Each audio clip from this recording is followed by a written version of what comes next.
memasuki acara yang keempat, Maulidul Hasanah, yang akan disampaikan oleh Gus Hasim Rahman. Kepada beliau waktu dan tempat kami persilahkan.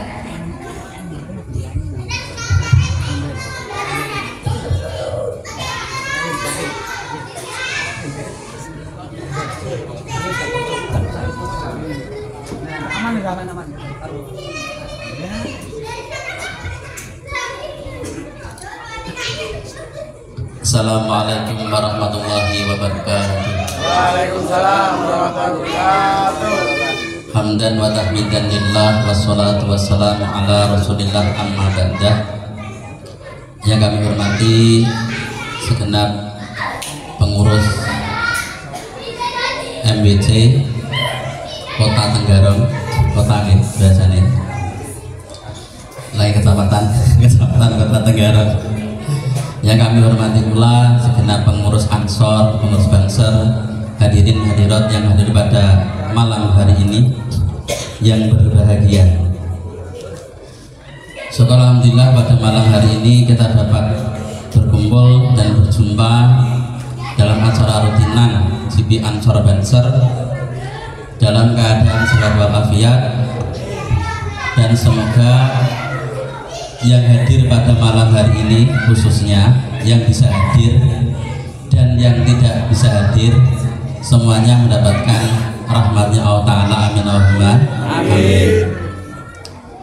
Sholawat dan salam semoga selalu tercurahkan keharibaan pada junjungan kita, Nabi Agung Muhammad Sallallahu Alaihi Wasallam, karena beliaulah yang telah mengajarkan kepada kita bagaimana arti sebuah khidmah, arti sebuah pengabdian yang besar itu bagaimana, pengabdian yang totalitas itu bagaimana, pengabdian yang tanpa pamrih, tanpa bayaran, tanpa apapun, bahkan berkorban jiwa dan raga serta harta, nyawa demi untuk memperjuangkan Islam yang rahmatan lil alamin. Tentu kita tidak meragukan lagi bagaimana Kanjeng Nabi itu berjuang melawan musuh-musuhnya, melawan orang kafir Quraisy, melawan keluarganya, melawan paman-pamannya, melawan masyarakatnya, berjuang mulai dari sirri, diam-diam sampai jahar secara terang-terangan, meskipun sekelas Nabi tapi tidak lepas dari hujatan, tidak lepas dari hinaan, tidak lepas dari kata sengsara. Nabi Muhammad di awal-awal ketika beliau ditimbali oleh Allah Ta'ala mendapatkan wahyu, itu ketemunya ini bukan kepada seseorang yang sosoknya bagus atau seorang yang sosoknya cantik. Ketemunya ini malaikat Jibril. Ngapun sampean jangan bayangin malaikat Jibril itu bentuk sosok makhluk yang bagus itu mboten. Kalau kita ngaji Dakul Abar itu sosok malaikat Jibril itu kalau memang aslinya itu punya kepala 1000 kalau nggak keliru. Setiap kepala itu ada matanya juga 1000. Matahari itu di antara kedua matanya. Betapa ngerinya malaikat Jibril seperti itu. Itu ketemu sama Kanjeng Nabi tapi sudah berubah wujud.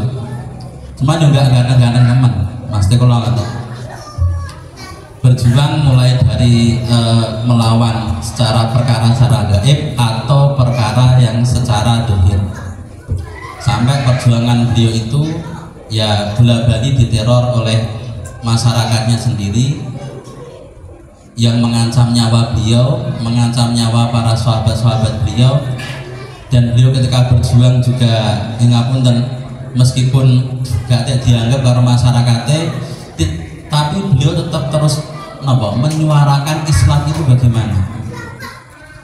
bagaimana beliau itu merintis dari awal sesuatu yang baru.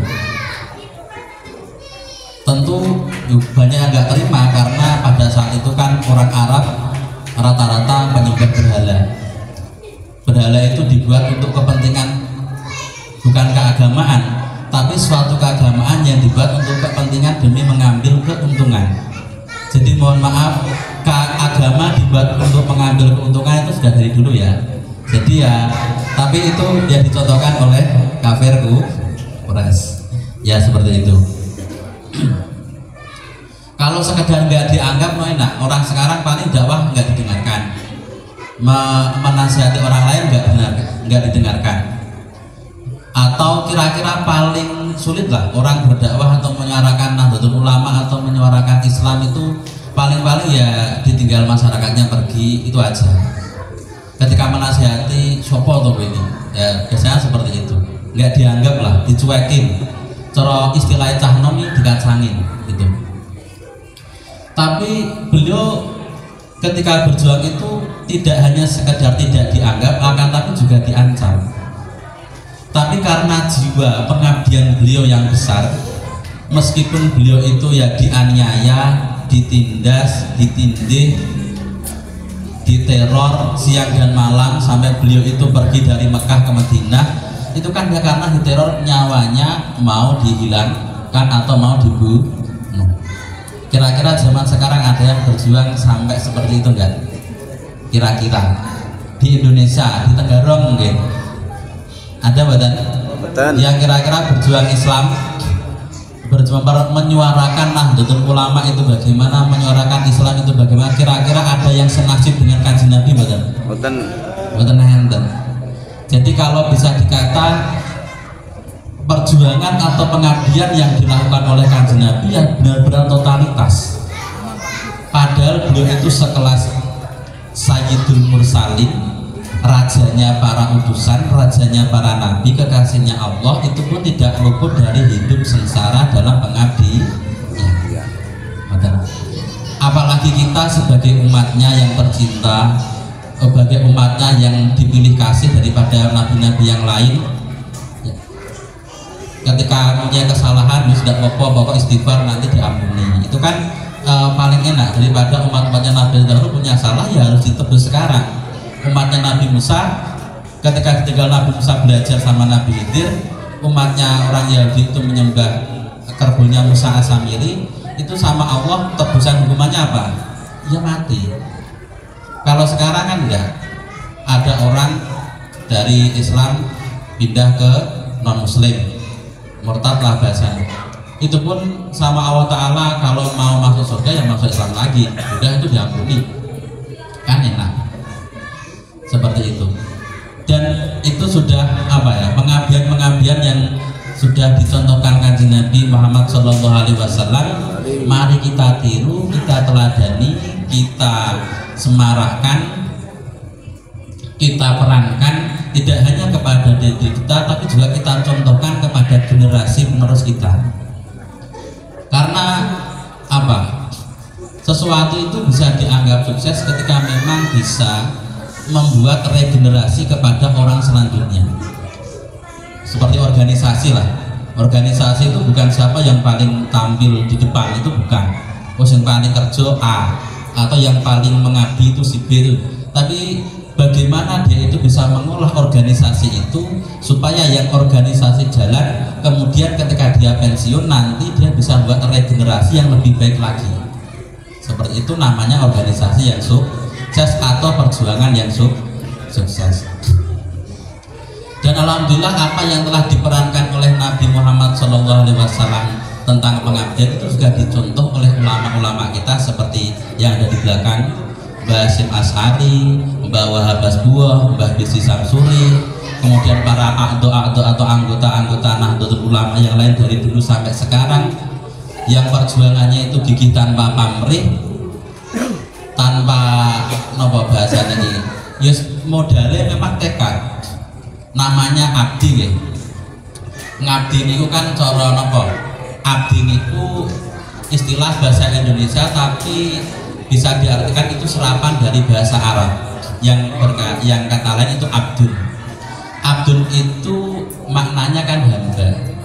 Tugas hamba itu ya menuruti, melaksanakan, menjalankan apa yang telah diperintahkan oleh ketuanya. Ketuanya siapa? Ya ketuanya pangeran. Ketuanya Allah Subhanahu wa Ta'ala. Kalau kita sudah menyatakan diri siap mengabdi, berarti harus totalitas. Ya kita lakukan bagaimana caranya kita pengabdian ini bisa berjalan dengan lancar, bagaimana saya ini bisa mengabdi dengan baik dan benar, dan semuanya itu dipikirkan. Tidak hanya berpikir bagaimana dia baik, tapi juga memikirkan bagaimana orang yang lain, teman-teman yang lain, dan organisasi yang telah kita abdikan ini bisa berjalan dengan lancar. Seperti itu. Sebagaimana semboyannya atau firman-Nya Allah Ta'ala, wa ma khalaqtul jinna wal insa illa liya'budun. Saya tidak menciptakan manusia dan jin kecuali untuk beribadah atau mengabdi. Jadi kata abdi itu memang sudah populer dari sejak dahulu. Bagaimana kita itu menjadi abdi yang sesungguhnya, dan itu juga sudah dicontohkan tadi oleh Nabi Muhammad, bagaimana Nabi Muhammad itu sebagai abdi yang sesungguhnya, yaitu totalitas. Diamanai untuk menyebarkan Islam, oke. Diamanai untuk menjaga umat Islam, oke. Diamanai untuk menjadi uswah hasanah bagi umat Islam, oke. Semuanya dilaksanakan, dan itu semua nggak dibayar. Kita tidak pernah mendengar ya Kanjeng Nabi Muhammad dapat amplop, kan tidak pernah nggih. Sama Allah Ta'ala adalah diharam nggih, dilarang. Orang yang mulia seperti Nabi kok menerima amplop ketika mengisi ceramah umpamanya. Niku Nabi loh nggih. Ketika Nabi niku dilarang menerima amplop dalam rangka, karena amplop itu kan sedekah, seperti itu. Jadi beliau itu berjuangnya ya secara totalitas, bahkan terkenal sebagai nabi yang miskin. Meskipun bukan yang paling miskin, tapi ya terkenal nabi yang miskin daripada nabi-nabi yang lain. Dan perjuangannya juga sangat tidak begitu panjang. Beliau diangkat jadi nabi umur 23 tahun setelah beliau diangkat jadi nabi, tepatnya di umur 63 tahun beliau dipanggil oleh Allah Subhanahu wa Ta'ala. Jadi tapi dengan 23 tahun beliau berjuang di Islam, maksudnya menegakkan agama Islam dengan totalitas, barokahnya itu sampai sekarang bisa kita rasakan. Tidak ada nabi yang punya umat sepanjang dan sebanyak umatnya Nabi Muhammad. Tidak ada nabi yang punya umat bisa bertahan sampai 1000 tahun. Sampai sekarang berapa? 1400 Hijriah ya. Sudah mau 1500. Sudah 15 abad dari Kanjeng Nabi itu diangkat menjadi nabi. Ya karena saking besarnya jasa Kanjeng Nabi, betapa totalitasnya beliau itu dalam mengabdikan diri, menyatakan di alki hambanya Allah. Ini Abdullah, saya ini adalah hambanya Allah, utusannya Allah. Sebagai hamba saya harus berat bagaimana hamba. Makanya sebelum kita mengabdi, kita harus sadar dulu kita itu siapa. Oh, kita itu manusia. Terus ketika kita menyatakan diri masuk di organisasi NU, itu bagaimana? Niatnya apa? Ya seperti itu. Karena saya masuk di organisasi NU itu niatnya sebagai pengabdi, yang mana tugas seorang abdi itu adalah melaksanakan semua titah rajanya, bahasanya prajurit itu siap melaksanakan semua perintah rajanya, maka juga harus siap secara zahir batin. Apalagi organisasi yang kita bawa ini adalah organisasi paling tinggi menurut Allah Subhanahu wa Ta'ala. Bukan hanya sekedar organisasi seperti kemiliteran, meskipun itu besar memang ya, tapi yang kita bawa itu bukan dari sisi dunianya, akan tapi langsung kepada akhiratnya. Yang kita jaga itu lebih spesifik, bukan hanya sekedar bangsa Indonesia, tapi para intan-intan dan mutiara yang telah Allah ciptakan untuk kita semua. Siapa itu? Yaitu para ulama-ulama yang telah berjasa memberikan kontribusinya kepada kita dalam memperjuangkan Nahdlatul Ulama. Mbah Hasyim Asy'ari berjuang bagaimana beliau itu memperjuangkan NU pada zaman dahulu. Bahasa itu aja ini direwaki ngalor ngidul ngetan ngulon tanpa bayaran sepeser pun. Wah itu abot, asli abot ya. Dikon rono, dikon rene, diundang rono, diundang rene. Tidak, pada saat itu beliau masih merintis itu potensi modal dhewe waktu ya. Beda kalau sekarang sudah digerakkan, paling kira-kira ya sudah ada anggarannya. Oh ini anggaran untuk konsumsi, ini anggaran. Zaman dulu, zamannya bahasa Masari tidak seperti itu. Nggih. Itu masih merintis lebih banyak ke modal sendiri. Tapi karena keikhlasannya beliau, akhirnya sama Allah Ta'ala dimudahkan bagaimana organisasi ini berjalan. Permasalahan masalah konsumsi ekonomi atau sebagainya itu nomor sekian lah. Karena prinsip beliau bagaimana sesuai dawuhnya gurunya. Oh ya, Mbah Hasyim ini kan mendirikan Nahdlatul Ulama kan memang bukan karena keinginan beliau, akan tapi karena memang dawuh atau titah dari gurunya beliau yaitu Syekhona Khalil Bangkalan. Syekhona Khalil Bangkalan memberikan isyarat yang dititipkan kepada Syekh As'ad Syamsul Arifin, kemudian disampaikan kepada Mbah Hasyim Asy'ari berupa tasbih sama berupa tongkat, bagaimana sama doa. Saya lupa doanya itu mana telu ya. Artinya apa? Yogi anak sing dore anak sing batin. Berarti harus cara berjuang di dalam NU itu membentuknya nanti ya tongkat itu mungkin sebagai gue menrungi cara kadang ini menrungi secara dohir mas kula, terus kemudian dikuatkan oleh zikirnya pakai tasbih dan doa-doa gaibnya ya gitu. Jadi untuk Ansor Bansor ini yang memang dipelopori sebagai garda terdepan untuk melawan segala halangan dan rintangan. Berarti memang tidak hanya dohir. Ini kenapa kita ijazah nih untuk Ansor Bansor, izin Ansor atau bagaimana? Mungkin lawannya kan tidak hanya orang-orang yang terlihat, lawannya kan juga mungkin santet, tenung dan sebagainya. Ansor Bansor ini siap menghandle ya. Bansor saya Insya Allah siap. Umpama anak dukun nyantet, oh ini Ansore maju ke Ansore. Bansor saya siap untuk menghalau.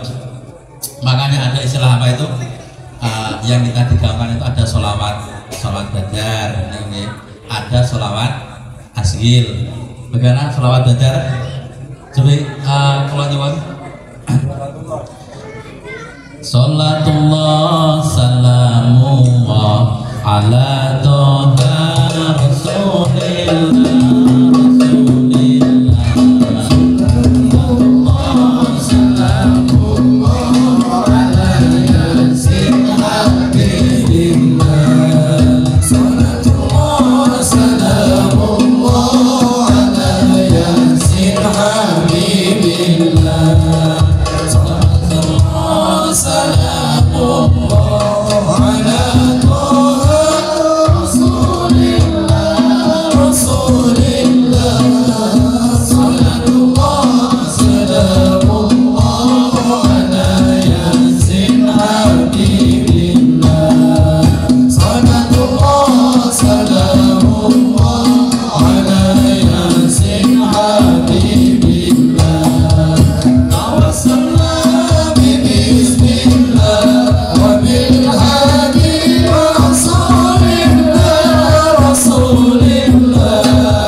Para instruktur biasanya ketika ada pengadakan sholawatnya kan sholawat badar terus biasanya mateng gitu Ansor Bansor sama gitu karena untuk biasanya kan dilat PKPNU seperti itu. Kalau dilat apa Ansor Banser mungkin sama ya. Sholat Badar pasti ada ya. Badar ada. Itu salah satu bagaimana kita itu di dalam memperjuangkan suatu hal, katakanlah organisasi yang besar ini, itu tidak hanya berdasarkan dohir saja, akan tapi batiniahnya juga. Artinya apa? Bahwa yang kita lakukan itu tidak hanya mengandalkan fisik juga, akan tapi kepasrahan kita kepada Allah Subhanahu wa Ta'ala itu juga tinggi. Karena kita tidak mungkin memungkiri bahwasanya semua pertolongan itu dari Allah Subhanahu wa Ta'ala. Untuk terkait apalagi yang Ansor ini ya, dulu itu kan lebih tepatnya itu dibuat oleh Mbah Wahab Asbullah. Yang pertama itu dari Subhanul Waton, terus kemudian menjadi PPNU, terus kemudian berubah lagi menjadi, kalau PPNU itu berarti Persatuan Pemuda Nahdlatul Ulama, terus kemudian lagi berubah menjadi PNU, Pemuda Nahdlatul Ulama, kemudian menjadi BANU, Badan Ansor Nahdlatul Ulama, BANU apa itu. Terus yang terakhir menjadi GPAN, Ansor Nahdlatul, BANU itu kan Banser, Ansor Nahdlatul Ulama. Memang mengapa beliau Mbah Wasbah itu mengambil nama Ansor, kok tidak mengambil nama orang-orang hebat seperti siapa? Kalau zaman dulu orang-orang yang hebat itu kan Samson umpamanya kok. Kenapa tidak mengambil nama seseorang yang hebat, sing jaduk, gagah perkosa? Kenapa tidak seperti itu? Akan tapi mengambil dari istilah Ansor. Karena sebagai ranah tafaulan, bahwasanya sebagaimana sahabatnya Kanjeng Nabi, sahabat Ansor yang berada di Madinah itu yang selalu menjadi pelopor, selalu menjadi penegak pembela agama Islam. Totalitas kepada Kanjeng Nabi, pokok apa yang dibutuhkan Kanjeng Nabi silahkan diambil. Bahkan tidak hanya kepada Kanjeng Nabi saja, seluruh sahabatnya Kanjeng Nabi kaum muhajirin ketika hijrah ke Madinah, itu orang-orang Madinah, orang yang disebut dengan Ansor, itu siap menampung orang-orang muhajirin untuk ditempatkan di rumahnya, karena saking ikhlasnya mereka dalam berjuang terhadap apa yang telah didakwahkan Kanjeng Nabi. Karena memang fungsi Ansor seperti itu, artinya pada dulu kan, mohon maaf kalau memang secara struktural, bukan hanya secara struktural saja, kan memang secara pembentukan dulunya kan memang untuk anak-anak muda ini dalam ranah keorganisasian itu memang Ansor yang digawe karena sing nom-nom itu sing jaduk-jaduk, sing wani-wani, sing kendel-kendel. Kalau melawan para penjajah atau melawan orang-orang yang mengganggu kepada kestabilan Nahdlatul Ulama atau mengganggu para ulama, yo Ansor siap maju.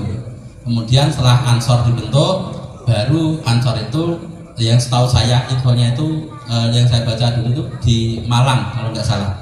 Pertama kali Banser itu dibentuk oleh Ansor itu Ansor Malang. Ansor Malang untuk Banser kemudian ditiru oleh daerah-daerah lain sampai sekarang. Ya itu maksudnya secara organisasi dan secara kebentukan seperti itu. Andai kan umpama di sini tadi seperti yang disampaikan oleh Ustadz Umar bahwasanya ini Bansernya dahulu, ya tidak apa-apa. Yo kalau kan Banser dhisik, biasanya kan Ansor nih. Lah ini Banser sih, kalau kan ngoten. Jadi kalau Ansor ben santai-santai, ndelok sih bagaimana Banser ini kiprahnya gitu. Kala-kala seperti itu. Kalau nggih, betul sering-sering, nggih kadang-kadang mawon. Tapi kalau seperti berarti prestasinya bagus, maksud saya seperti itu loh. Ini cara seumpama seniornya belum ada tapi juniornya sudah pengertian. Nah, ini seniornya biar santai-santai dulu, kita sebagai junior pengertian kita ramaikan dulu, nanti seniornya tinggal meneruskan ya.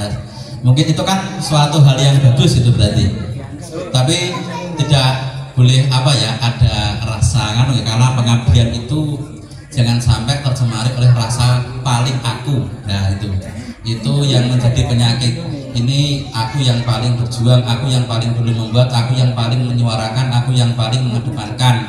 Jadi keakuan itu harus dihilangkan, karena sejatinya kita itu ya sama-sama tadi mengabdi kepada para ulama, apalagi yang kita abdikan. Nah ini tetap mengabdi. Kita kan mengabdi tidak hanya kepada sembarang orang nih, akan tapi kepada al-alim al-alamah Syekh Hasyim Asy'ari, orang yang menurut saya, kalau ini sejarah yang saya ketahui itu belum tahu, cuma setahu saya orang yang bergerak Hadratus Syekh adalah artian orang yang berhasil hafal Kutubus Sittah. Karena gelar Hadratus Syekh itu kan yang hafal Kutubus Sittah atau kitab hadis 7 itu dari Indonesia yang Mbah Hasyim Asy'ari. Sebelum Mbah Hasyim saya nggak tahu, ya mohon maaf. Jadi karena emang saya nggak baca sejarah, siapa nggak terkenal karena ya. Terus kemudian setelah Mbah Hasyim Asy'ari ini juga belum ada dari ulama Indonesia yang hafal Kutubus Sittah. Karena saking hebatnya Mbah Hasyim Asy'ari, bagaimana Mbah Khalil Bangkalan itu memberikan mandat yang besar kepada Mbah Hasyim Asy'ari, berarti Mbah Khalil Bangkalan pun tahu bahwa Mbah Hasyim ini bukan orang yang sembarangan gitu. Mbah Hasyim itu secara alim alamahnya ada, totalitas organisasinya ada, totalitas pengabdiannya ada.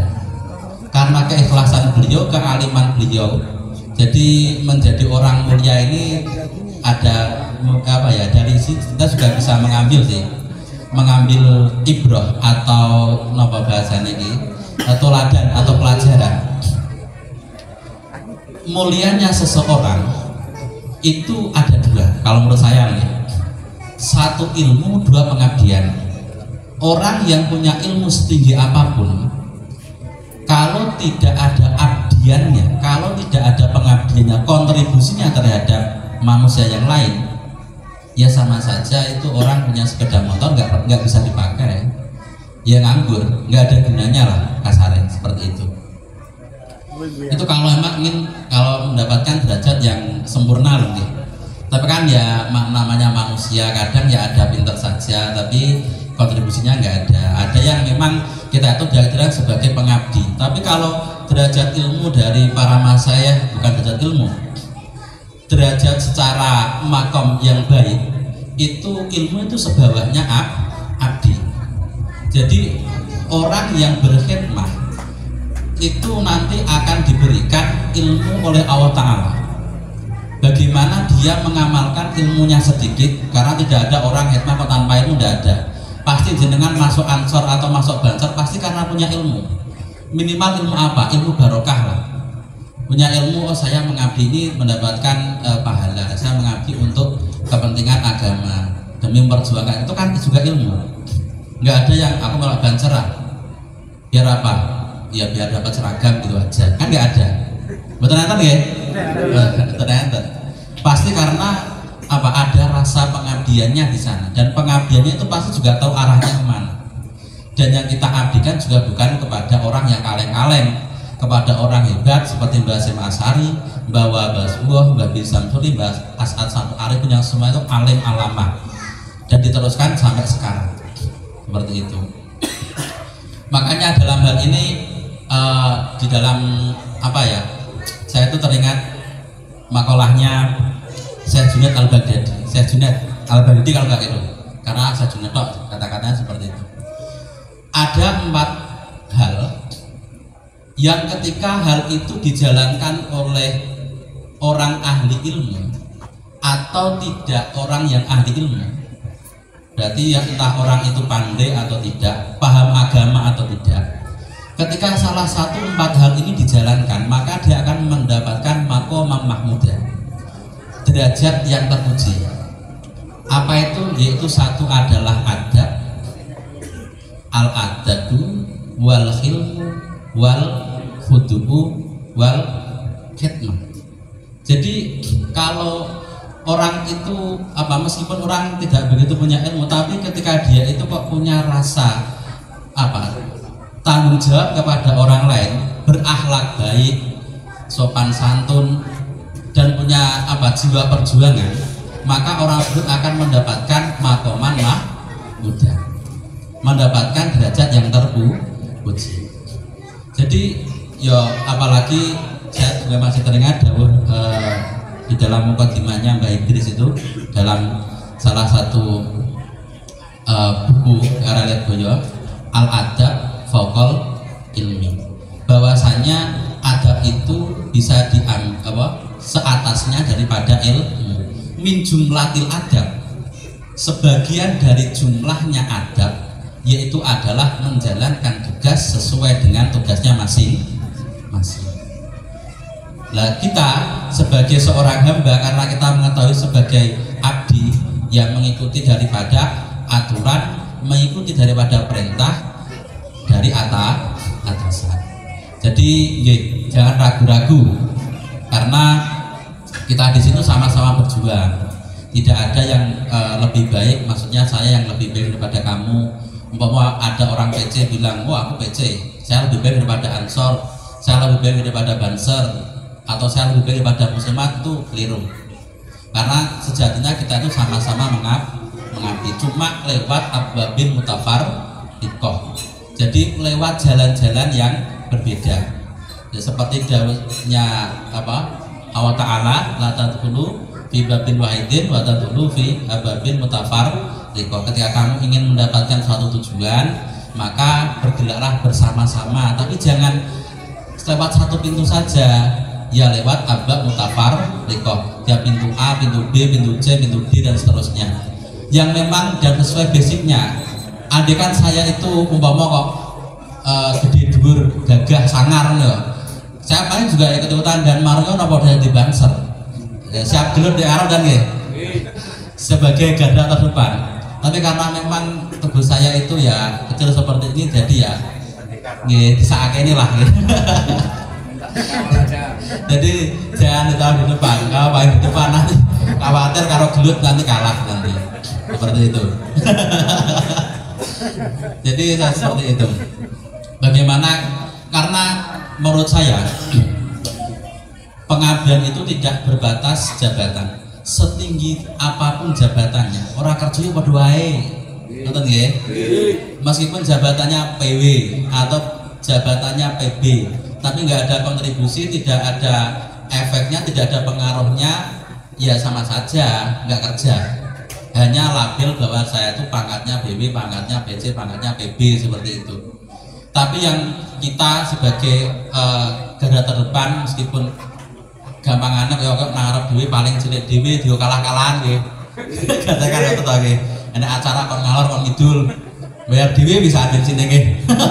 Betul kan ngoten. Bareng kiyaine teko dibayari wis mulai saka bandara dijemput ya kan. Ngoten nggih, mulai disangoni nggih. Enak ya ngoten niku. Tapi jangan disangka Mas saya seperti itu kok ganjarnya luwih gede daripada Ansor Banser mboten. Karena yang dilihat oleh Allah Ta'ala itu adalah perjuangannya. Nabi Sulaiman punya perjuangan berapa tahun mendapatkan umat yang banyak. Nabi Nuh berjuang 1000 tahun mendapatkan umat hanya 100. Berarti 10 tahun itu untuk wong siji. Ngoten nggih? 10 tahun wong siji, total 1000 tahun mendapatkan 100 umat. Tapi yang diangkat menjadi ulul azmi, yang diangkat oleh Allah Ta'ala sebagai nabi-nabi yang terpilih itu malah Nabi Nuh, bukan Nabi Sulaiman yang umatnya paling banyak. Tidak seberapa banyak umatmu, akan tapi seberapa banyak kamu berkontribusi, kamu berjuang dimanapun itu. Mungkin itu yang bisa kami sampaikan. Kurang lebihnya kami mohon maaf. Ihdinas shiratal mustaqim. Assalamualaikum warahmatullahi wabarakatuh. Waalaikumsalam warahmatullahi wabarakatuh.